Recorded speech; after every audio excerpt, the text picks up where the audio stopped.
ninggal marang Tata Krama ya mung bakal awuh kisruh. Pemerintahan kok ninggal marang Tata Krama ya dadi cecongkrani mau. Wong golek sandang pangan kok ninggal marang Tata Krama, tundhane ya mung bakal paten pinaten. Semono uga wong udi kepinteran kok ninggal nyang Tata Krama, ya mung bakal awuh pasulayan anuman. Nuli. Mongko yen menungsa padha congkrah adiling kahanan, alam saisine ya banjur melu nimbrung gawe kisruh. Kaya to akeh lelara warna-warna kang nekani. Bencana alam ya melu nyaruwus. Racun candu merantah teka bocah jalaran menungsane wis padha kocatan marang Tata Krama.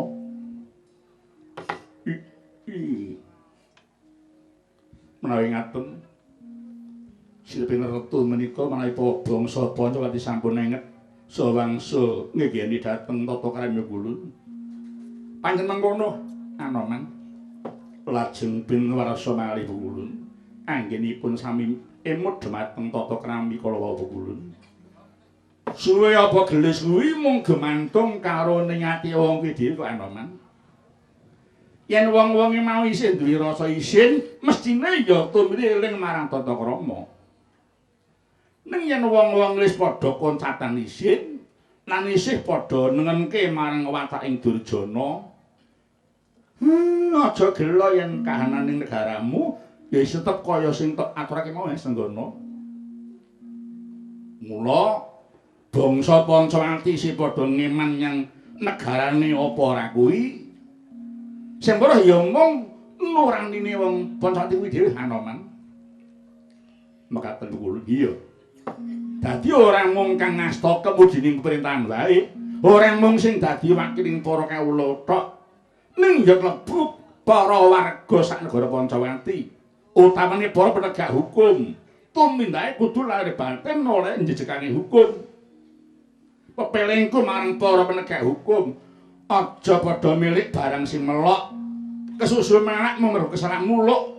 Mengko wekasane mundhak malah padha keselak-selak Anoman. Nri. Mugi-mugi pimusake padowa Kulun Ismaya kala wau kepiring dhumateng para warga agung Pancawati Kulun. Iya Anoman. Menawa kabeh wis padha bali marang jati dirine dadi wong Pancawati, pengiraku ora susah dadak nganggo mboyong Semar. Negara Pancawati bakal pulih tata tentrem kaya sing wis Anoman. Menawa ningi. Lagi cawan sabda Horkang sumewa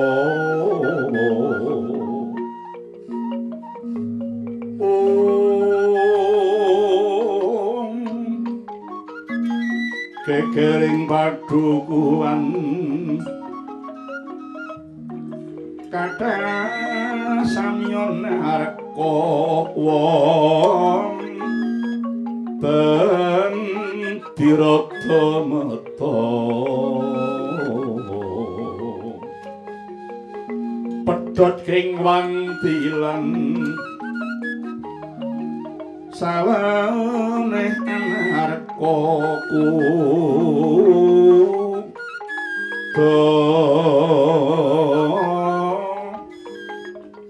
tilar pandengan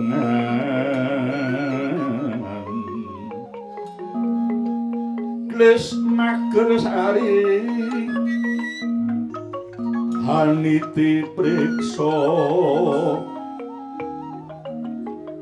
darunaning kita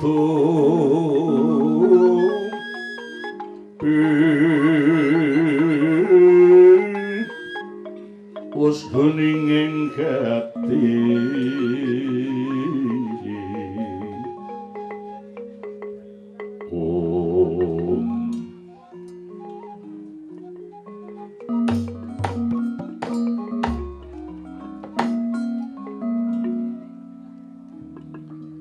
ya hatur wuninga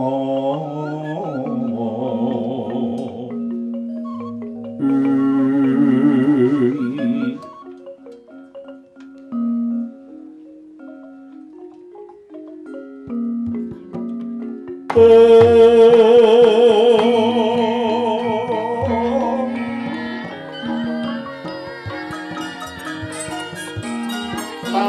lagu ning lekas kita limedeng hitung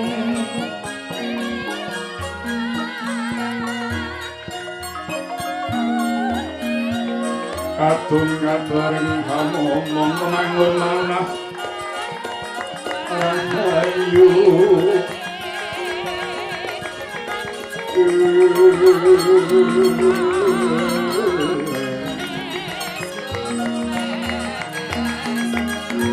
ayo no kang panaku lo mamaku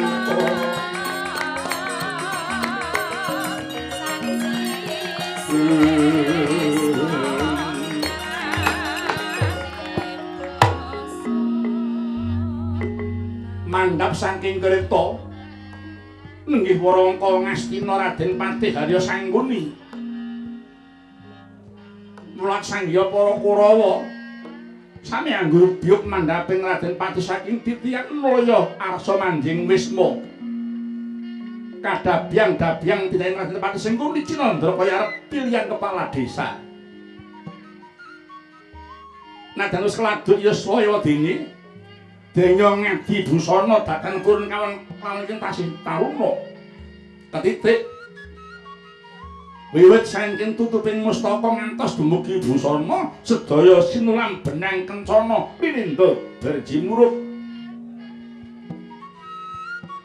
kasembuh sang-sangan mas kang cineplok balian mubyar datan kantun gelang mas kang mapan ing asta kanan awangun arante blebekan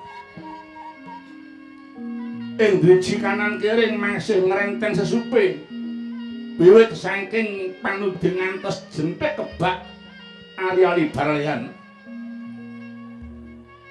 tur ora dikeladuk remen pamer ora aneh lamun ngendikan secap mesti ngagem nuding yen lenggah tangane ndaplang supados ketingal menawi ngagem ali-ali kang larang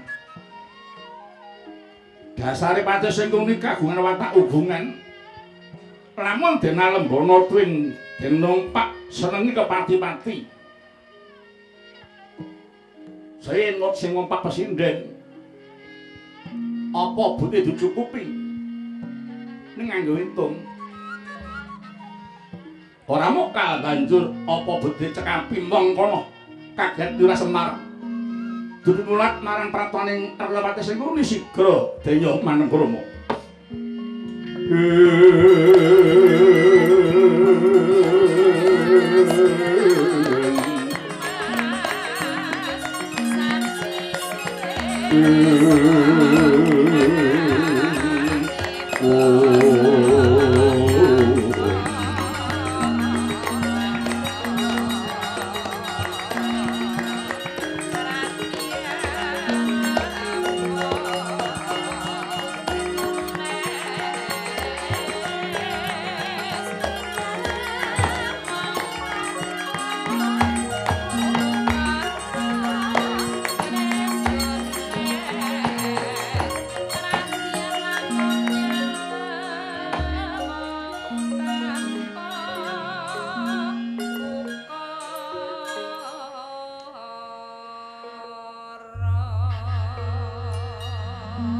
sugeng kayun nyat sang nata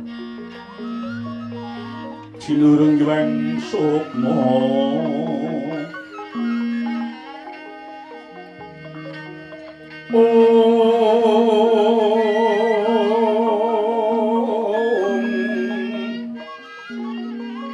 karya hastaring sadumi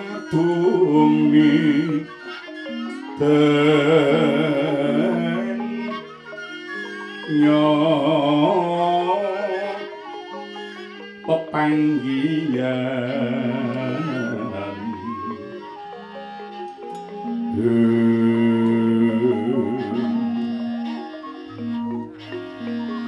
saminanem swaring Jawi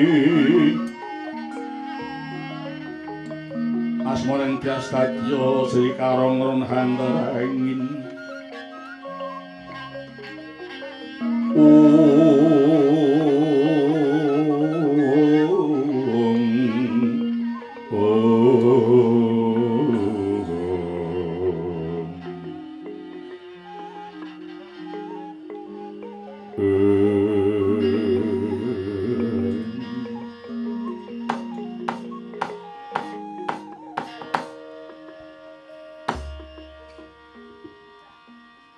Kakang Semar aja kaget ingsun ingkang prapting wis mamu kene Kakang mbregegek-gugek mbel-mbel sadulita lae menika Gusti kula Raden Patih Harya Sengkuni ngrawuh wonten ing sudung kula nuwun mangkita Raden Patih sarana paduka kula ngaturaken pasegahan Panakrami mugi katur masa paduka Raden Patih ing temben rawuh menika lho. Iya Kakang Semar. Lulus raharja praptaning sun niskala. Ora liwat pangestuning sun wae diaki tampanono ya Kakang Semar. Inggih Gusti Patih, kula tampi tangkul kekalih. Kula wastani Hanjanur Gunung Kadingaren dening Gusti Patih kepareng rawuh wonten ing sudung kula mriki. Ingkang menika daya-daya kula nyuwun dawuh mangkuyat sing pundi lho.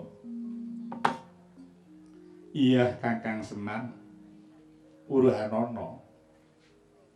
Prataning sun iki sepisan mertuwi marang karajane Kakang Semar sak kula wangsamu. Wondene kang luwih dening wigati minangka dutaning anak Prabu Duryudana. Ngene Kakang. Keparinging anak Prabu Kurupati kepengin mboyong sira Kakang Semar marang Praja Ngastina. Apa to sebabe dene anak Prabu kepengin mboyong Kakang Semar sepisan sawetara kena kanggo nyirep marang dauruning Praja Ngastina. Ning kang luwih wigati lugune anak Prabu banget oleh mesake marang sira Kakang Semar sebab apa? Awit yen nonton marang kahananmu kok kaya-kaya ora ana undhak ing penguripanmu to Kakang. Mongko pancen ya wis suwe olehmu suwita marang Pandhawa. Ning wangune Pandhawa tanpa mikir marang penguripan lan nasibmu Kakang. Mula tinimbang kowe nderek Pandhawa tanpa ana kaundhakane apa-apa, hambok luwung ayo to Kakang nderek jringsun wae sowan marang Praja Ngastina dina iki uga. Wis to. Mengko yen prapting Praja Ngastina arep nyuwun apa ingsun kang saguh mujuti Kakang Semar. Nun inggih Raden Patih. Kula ngaturaken ing penuwun dene Paduka Patih tansah menggalihaken dhumateng gesang kula. Namung rahayunipun gesang kula niki kok mboten pantes ngongso dhateng kadonyan. Raden Patih, keparenga kula atur wuninga. Sadaringipun paduka rawuh sampun wonten dutanipun Sang Prabu Rama ing Pancawanti. Nggih. Wanara Seta naminipun Raden Anoman wigati sugi badhe mboyong dhateng kula. Cara tiyang antri pundi ngruwiyen menika kedah kula ladosi. Dados saupami kula menika pun dipun boyongaken mesinipun kedah dhateng Pancawanti jalaran dhatengipun rumiyin Raden Anoman tinimbang Raden Patih Sengkuni. Menika lho. Mangga dhisik Kang Akmar mangga dhisik. Nadyan ingsun durung mirsani dhewe nanging aku wis tau mireng yen ora kliru Pancawanti kuwi negaraning kethek Prabu Rama kuwi ratuning Bedes. Waduh Kakang Semar, Kakang Semar. Apa ora jeneng kliru pamilihmu Milih wae kok arep melu munyuk. Lah kok mung demen dijak ngrayah wawan to Kakang, Kakang. Lan maneh kethek kuwi kewan mongko kewan kuwi derajate sak ngisore manungsa. Dadi yen Kakang Semar gelem menyang Pancawanti padha karo kumpul kewan. Kumpul Bedes. Wah, merosot derajatmu Kakang, merosot kumpul kok karo munyuk ki ngopo?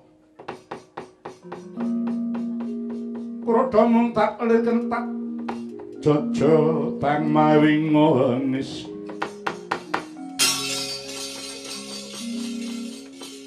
kumedhut paton ning lati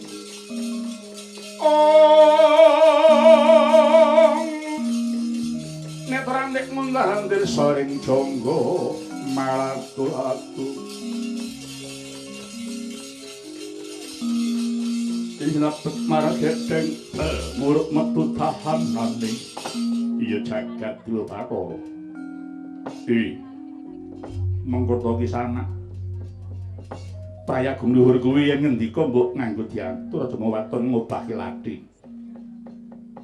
wangine wis simuneng kawan bandane wis sulak kawan pangkate dene dadi Wrangkanata ladal ora nyono jebul ana munyuk bisa tata jano wah larang regane iki kethek apa kowe sing jeneng Anoman para nyotaku Anoman saking Pancawati kethek Anoman bi anggepmu apa mung sak lamaking munyuk wae kok mulang tata krama marang patih aja talamak kowe sing sipating bedes lah wong Kakang Semar wae yen karo aku matur sing nganggo tembung Gusti lah mung sak lamaking dapur wae kok mulang tata krama anggepmu apa wae bedes elek kowe ladal jebule semati perasaane menungso iki mongko pekulun ngendika nganggo tembung Gusti ki mau jane ngajari tata krama kok malah dikira wedi lan pangkat lan derajatmu wis ora patut dijeni menungso iki seguni lho manung Kak Rama wae saya nyangka keparet apa paedahe ngejari marang raimu kuwi dadi tekane dhisik aku kudune aku kang menang gawe parang Pulunismaya wedene yen pancen nata atimu bakal mboyong Pulunismaya kena waton bisa nglangkai kuwaning si Anoman agyat risang kapirang linang bukir nempet kempet terus sangat naning bawono lajare urip punyuk iki ayo metu aja banyak kelakon dipanggan di para kura dina iki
kadingaren lah kok akeh temen tamu kang rawuh dina iki ora aneh iki akeh wong bersih desa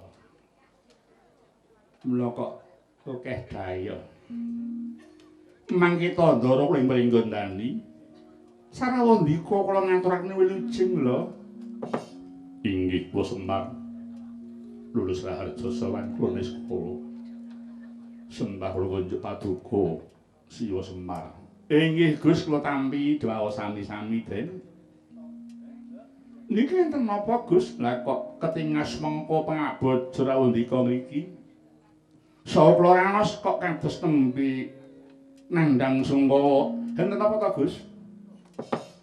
Inggih, sowan kula masanipun Siwa Semar kajawi unjuk sungkem kula kautus punden kula Pandhawa wigatos unjuk menika bilih negari Ngamarta nembe tamen pagebluk Mayangkara ing pundi papan panggenan awis sandhang duwe tedha ugi keparak pagering ageng labet kathah ingkang sami nandhang sakit ing menika Duh Semar mawantu-wantu penyunipun Unden kula Pandhawa ingkang dipun saruji Iwa Prabu Kresna ing Durawati supados Uwa Semar keparing kabul ngrawuh ing nagari Ngamarta mila dikeparing monggo Uwa Semar orderaken tindak ing Ngamarta sareng salampah kula Uwa Semar inggih dan inggih sampun kula tampi dawuh sampeyan sampeyan mboten karempik. Ndara.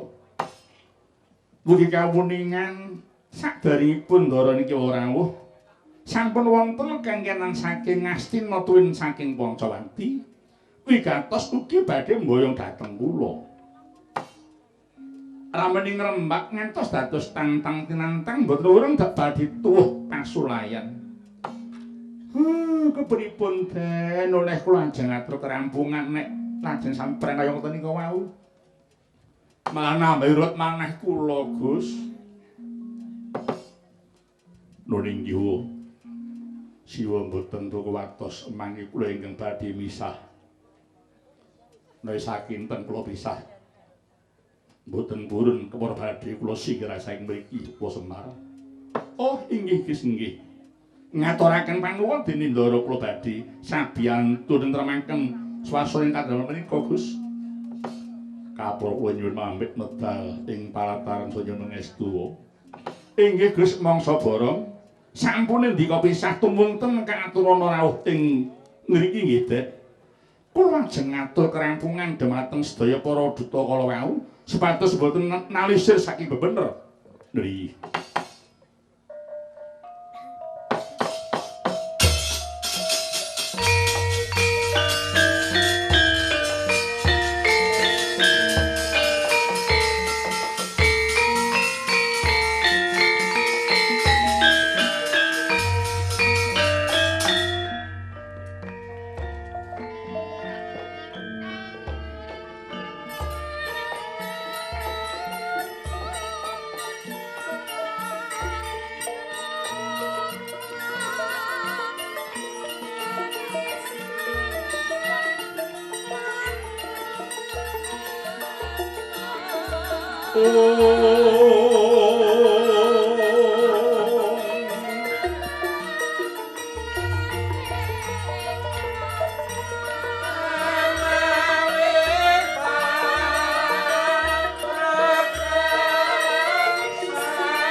Leng-leng ramyan ingkang Yuwan Candra katalengan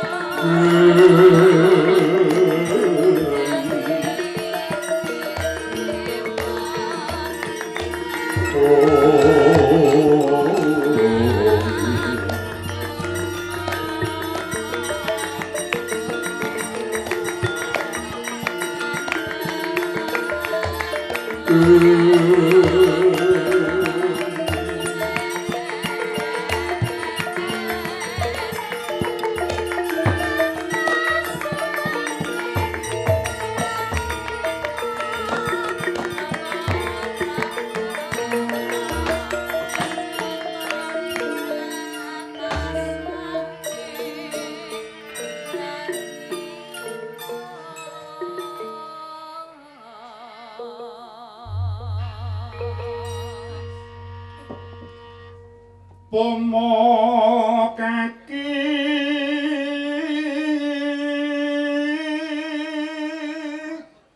eling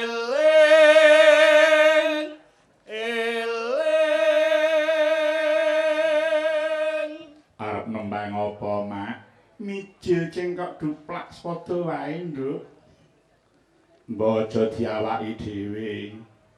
Aku mung nurumakani karepen dibacuke Mbak Yummu sing pinggir kiwa dhewe kae ya, Nduk. Ibu Rusiati, monggo.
Laran dhisik ya Nduk anakku Cahayu Sri mulih.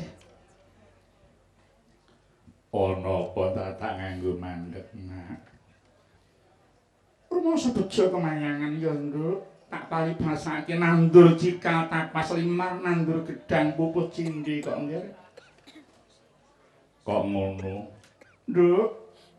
Sowan mrene ditampa dening panitia utamane Kamas Lurah kanthi geyak Pak lan Semanak.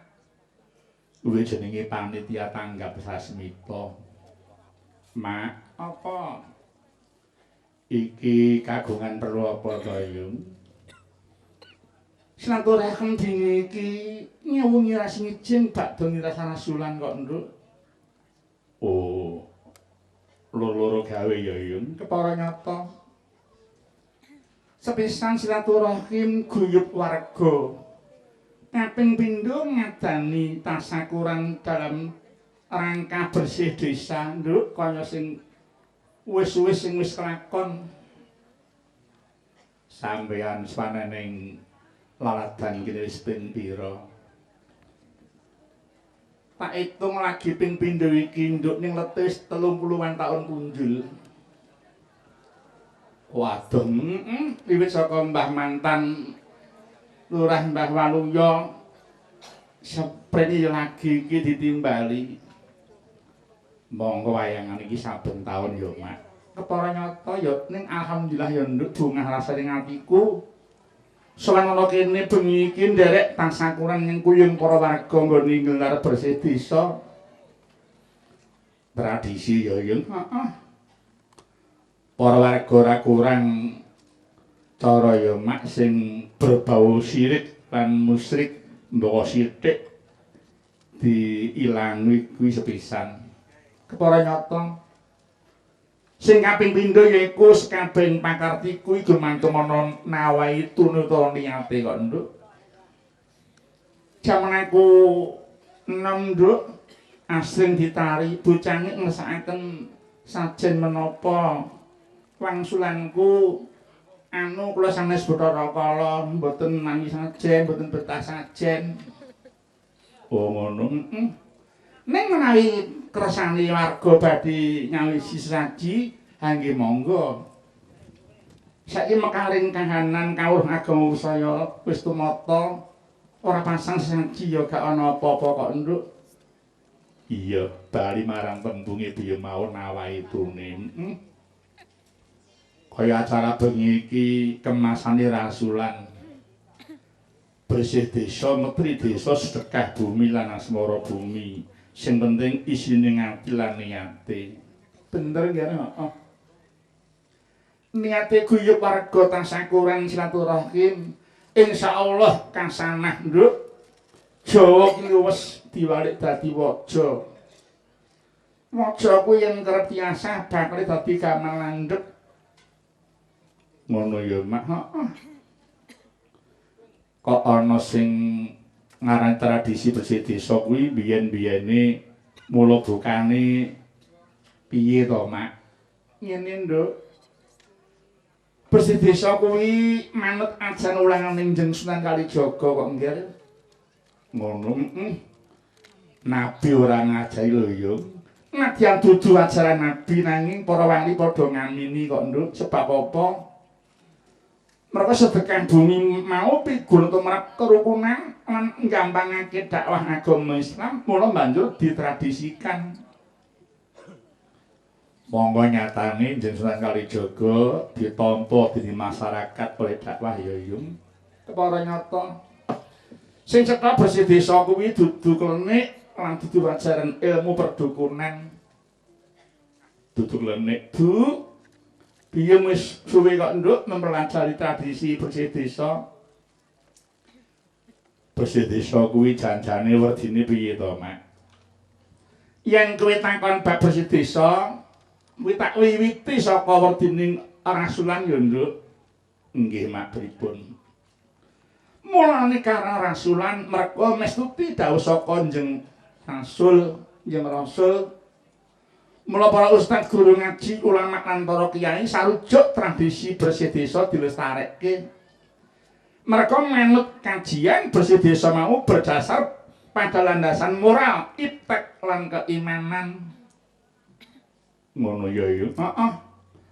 Rasulullah paring dawuh, sapa wong mangka ginandhar rezeki saka Gusti Kang Maha Murah, mula padha syukura. Para mong tani ngurmangsani pinaringan rezeki lumantar produksi utawa panen, mula banjur padha rasulan utawa sedekah bumi mau. Sedekah bumi kuwi werdine piye, Mak? Ngene ya, Nduk, gawe srengeng lingan kuwi diarani sedekah. Ilat Jawa dadi sedekah. Upanane karo wong liya ulate manis mesem gumuyu kuwi ya wis klebu sedekah, Nduk. Ngono ya ya, heeh. Micara sing apik ora misuh kuwi ya klebu sedekah. Guwang ri, guwang beling ana tengah dalan kuwi ya sedekah. Dadi sedekah kuwi ora mung kudu wujud materi kok, Nduk. Beda ya mak yen karo infak lan zakat ya yung. Oh iya, infak kuwi wujud materi kok nggih. Lah yen ora dining bersih desa, Mak. Bersih desa utawa menteri desa kuwi tradisining para tani menjelang panen lan pasca panen, Nduk. Para warga tani mau padha resik banjar pekarangan, resik delanggung ratan lan pekiwan. Wigati kanggo mapak tumurung Mbok Sri kuwi mula bukane biyen diarani bersih desa kuwi nggih. Mbok Sri iki sapa? Sri kuwi pangane wong Jawa kuwi sega. Sega asale saka beras, beras asale saka pari. Wong Jawa merdeni Mbok Sri kuwi pari, Nduk. Oh, ngono iya. Mapak Mbok Sri kuwi karepe mapak pangan. Mapak pangan kuwi nindakake kebecikan. Wis dadi kewajibaning wong urip bebrayan yaiku nandur kebecikan nggih. Saka srengenge warga panen para warga padha guyub rukun gelar tasakuran akbar sing diarani sedekah bumi utawa bersih desa mau ya yung. Kepara nyata.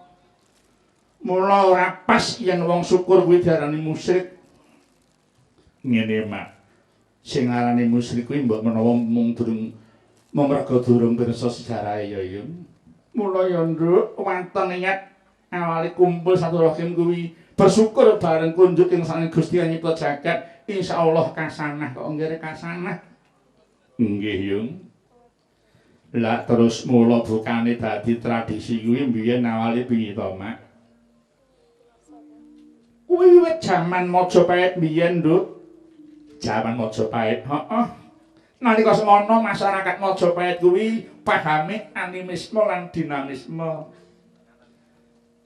Sunan Kalijaga nggone dakwah nganggo cara tutwuri handayani. Animisme ora diperangi secara frontal, nanging mbok sithik dileboni ajaran Islam. Dasare Sunan Kalijaga kuwi seniman. Mula carane dakwah ya babar kaedahaning seni ya yung. Iya bener, heeh. Sunan Kalijaga pirsa menawa wong Jawa jaman Majapahit kuwi seneng mistik, seneng cerita sakral, seneng ngrungokke dongeng, seneng cerita wayang. Sunan Kalijaga banjur nyanggit lakon. Mula ana dongeng lan lakon wayang kaya to lakon Sri Mulih, lakon Makukuwan, lakon Dewa Ruci, lakon Bima Suci, Sekutrem Tani, dongeng Dewi Sri, dongeng Kala Gumarang, terus dongeng Rayu Wulan, dongeng Kala Pracinti, dongeng Maesa Sura, terus dongeng Kili Suci lan liya-liyane, Nduk. Ngono iki kabeh mau dadi sarana kanggo ngrangkul penganut paham animisme mau ya, Mak. Kepara nyata, Nduk, heeh. Mula dirangkul dilusi kena iwake ning aja nganti budhek banyune. Lakon wayang lan dongeng mau tokoh-tokohe fiktif kok, Nduk. Dadi tumanjane mung kanggo srana mulihake agama Islam. Dene inti lakon lan dongeng mau sing becik titik sing ala ketara. Sapa temen dinemu? Sapa njari sing ala wahyune bakal sirna ya yung? Bener. Mula kaya awake dhewe iki mung kari napak telas laku jantane Njeng Sunan Kalijaga. Iya. Nerusake sejarah ing dalang Kandha Buwana ya ora liya Njeng Sunan Kalijaga mau ya yung. Kepara nyata nduk, heeh. Mula ora lali bengi iki awake dhewe acung jempol lan mengapresiasi kasing para warga kene ya nduk. Kang wis kepareng ngleluri tradisi bersih desa ki mau ya nggih. Iya. Sesantiku tradisi tak akan pernah mati. Semono budaya tak akan pernah merana. Tak lekang karena panas, tak lapuk karena hujan. Pancen mengkono kahanane kok nggih. Mula sing ana singkatan ARB iki ora mung saiki, wiwit jaman Majapahit wis sinanggit kok nduk. Apa ARB kuwi yun? ARB kuwi tegese ayo rukun bertangga nduk, kuwi ARB. Iya. Lumantar tradisi bersih desa ya Mak, iki minangka tandha syukur lan menjalin ukhuwah kanthi silaturahim. Monggo para kacang ngaturaken ladrang mugi rahayu raketan mung sak kemprangan ya nduk kang pengajak mugi rahayu ing sang pinanggih dalu menika lan ing selami-laminipun monggo.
Madi kang wilujeng lancar iki mau ladrang mugi rahayu ya nduk. Nggih. Gusti ngijabahi ing desa kene sak isine kabeh tasamanggih iwana nir ing sambikala. Amin ya rabbal alamin. Rukun gawe sentosa, trah gawe bubrah. Kanthi gaman guyub rukun bisa mujudake ing saben taun tradisi desa kanthi wayangan. Iki mung sak kekuatane sak dukuh lho, Nduk. Mung sak dukuh, ora sak desa. Ngono ya yen, heeh. Iki lumadi wis turun-maturun tur dinane ora kana wah kudu Jumat Pahing. Ngono mang mundur gak iso, maju ya gak iso, tetep Jumat Pahing. Iya. Kabeh ki ana nggon kapercayan ya ya. Heeh. Kekuatane mung sak dukuh ewadene bisa wujud nggelar wayang kaya bengi iki. Iya. Ana kurangane mengko demange sing tombo. Demang ya apa? Demang ki nek cara saiki lurah. Iya, wah. Lurah isih enom kok, Nduk. Isih enom, bagus. Terus ya pinter. Iya. Wis wancine para muda cancut pariwanda kanthi cancing aja nganti nguji wena labuh marang nusa lan bangsane. Iya nggih. Aku ngundang marang para wargaku kene yen macan mati ninggal lulang gajah mati ninggal gading yen mati ninggal jeneng sing arum jeneng sing ana manfaate ngono ya mak. Iki dukuh duwe Sukorejo termasuk iki Kecamatan Rejoso Kabupaten Nganjuk ya Nduk. Iya. Mula ya terima kasih untuk sembah nuwun karo naning Mas Lurah Andri Setya Prawanto kang wis kepareng rawuh menyang sedunge dhewe karo kengramane karo saling panitia kang barang tindak marang nggone dhewe kono. Iya. Mula mak praketan klungsu-klungsu nderek udu atur penglipur. Muga-muga wungon bengi iki tinampa dening Gusti. Iya Nduk wong Jawa kuwi laku sing ampuh mung ana loro kok. Nggih. Siji sabar, loro melek kuwi laku sing ampuh. Kanggo cegah liyep awake dhewe katimbalan swandrene iki mongko wis tak aturke bola-bali wayang hanya sebagai background ning sing penting kuwi doane sing padha rawuh bengi iki ya Nduk. Ngono ya ya. Iki ana sing sak kilo mantan nawala nggih. Monggo diaturke.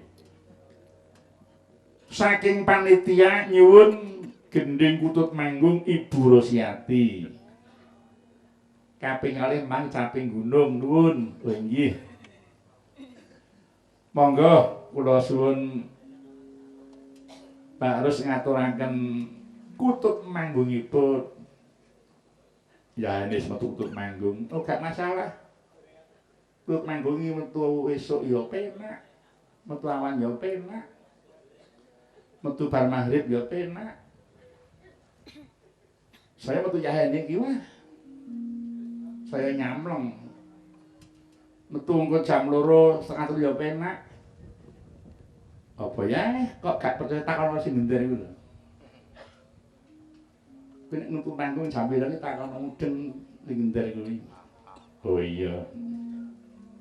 Monggo Mbak Arus peraturaken. Nano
Untune ora genep kaya adate.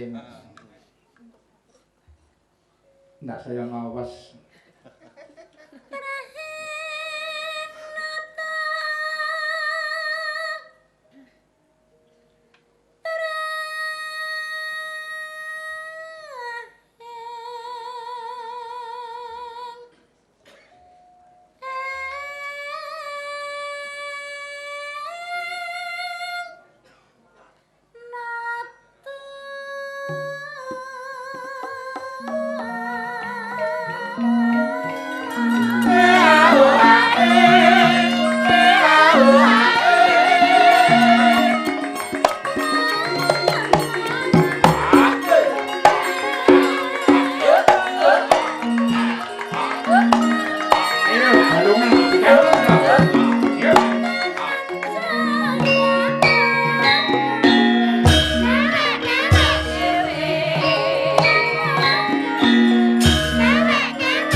Monggo Bu dipunaturaken nggih ndek-ndekan iki dimatke ya Nduk.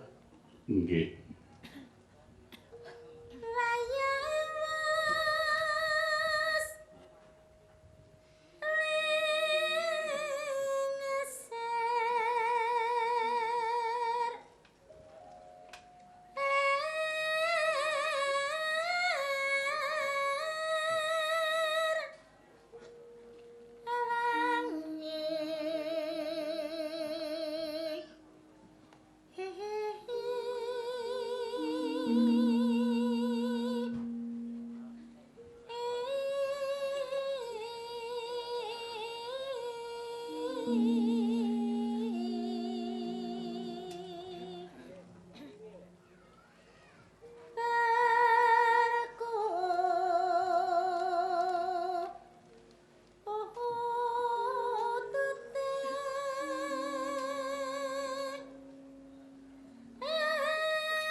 Tongkeke yo.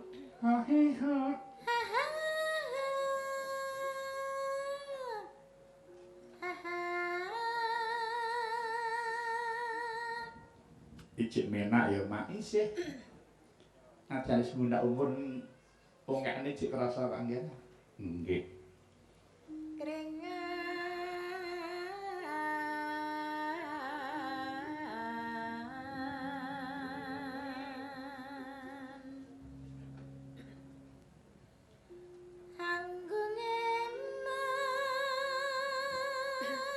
Noyena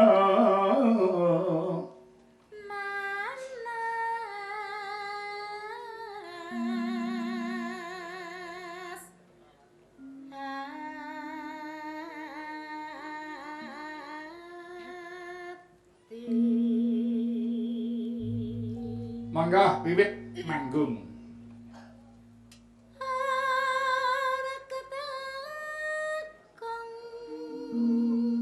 Kempol mek. Sik mak tak urus. Piye? Adate ngun kok ki met.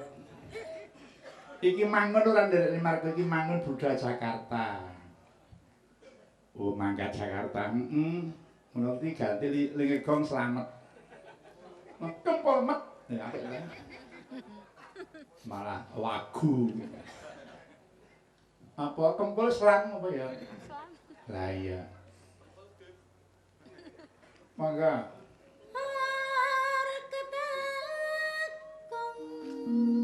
Double kalimat. Lho. Nek ora mentu mapil lah. Iya.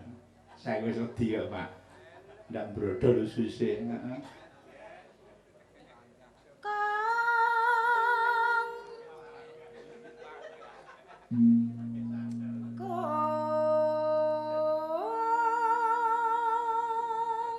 Ganeng, Pak. Nina.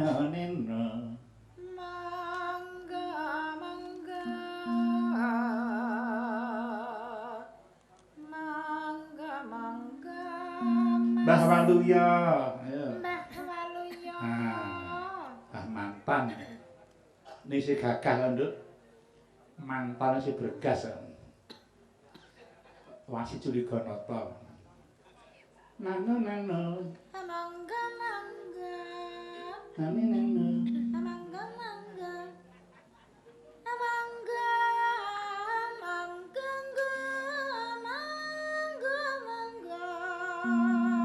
Nano.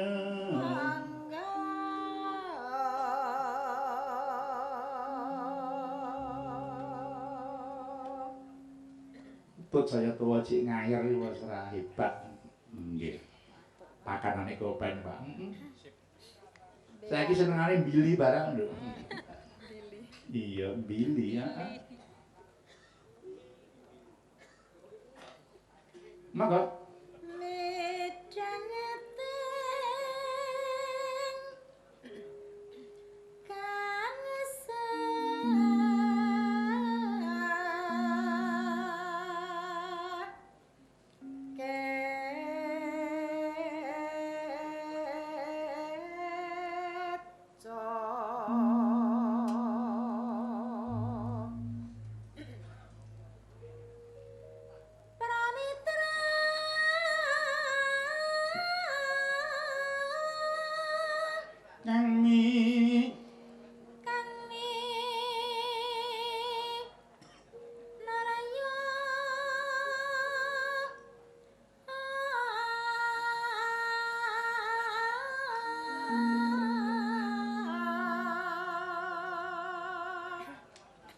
Wilujeng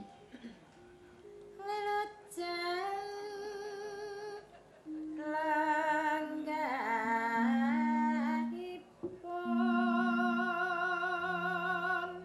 Katang pen kudu nyungklang, monggo.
manggung 2000 Rusiati ya, Nduk. Jangkep sak donya klangi. Nggih, Yung, heeh. Swasana tentrem, nikmat mupangat. Angine midit. Tanpa metu keringeting malah wah. Hawane adem ini mangan apa-apa salah enak kok, Nduk. Nggih, Yung. Wah. Panitiane jan ora umum.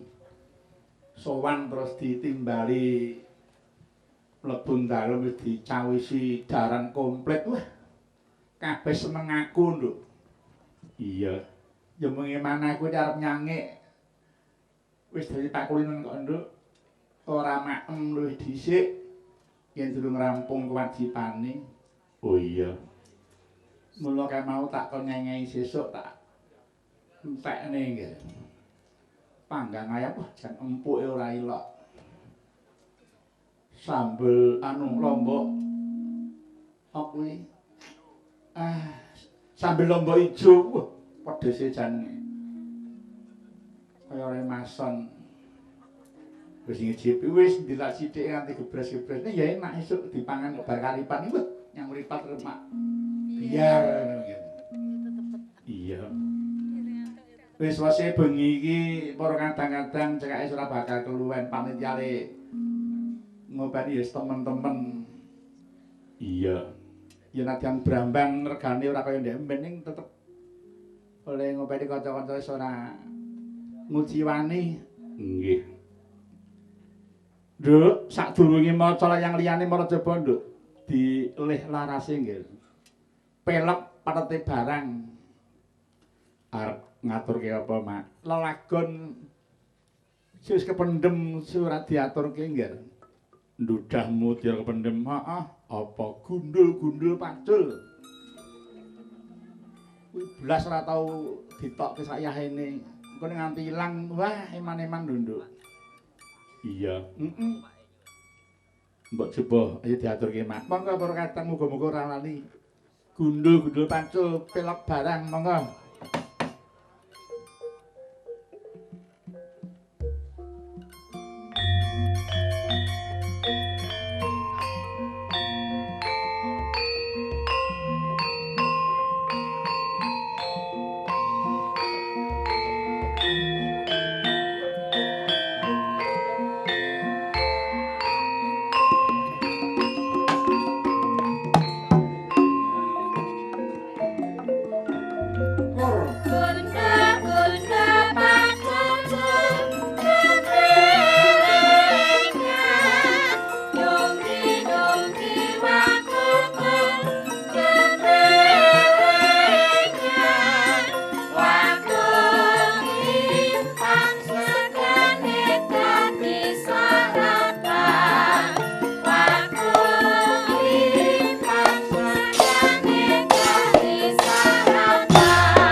Cendak ya, Mak. Cendak turu prasaja, nadyan prasajane jebul isi filosofi sing dhuwur lho, Nduk. Iya, heeh. Tembang gundul-gundul pacul kuwi sing yasa Njeng Sunan Kalijaga nalika taun 1400 Masehi. Nalika taun 1400 Masehi, jebul duweni arti filosofis sing jero banget lho, Nduk. Gundul kuwi tegese kehormatan tanpa mahkota kuwi gundul. Dene pacul kuwi gamaning para petani sing digawe saka lempengan wesi wujude pesagi 4. Dadi pacul kuwi minangka lambanging para kawula petani. Gundul pacul tegese menawa sawijining pemimpin sak temene dudu wong sing diweni mahkota kuwi dudu.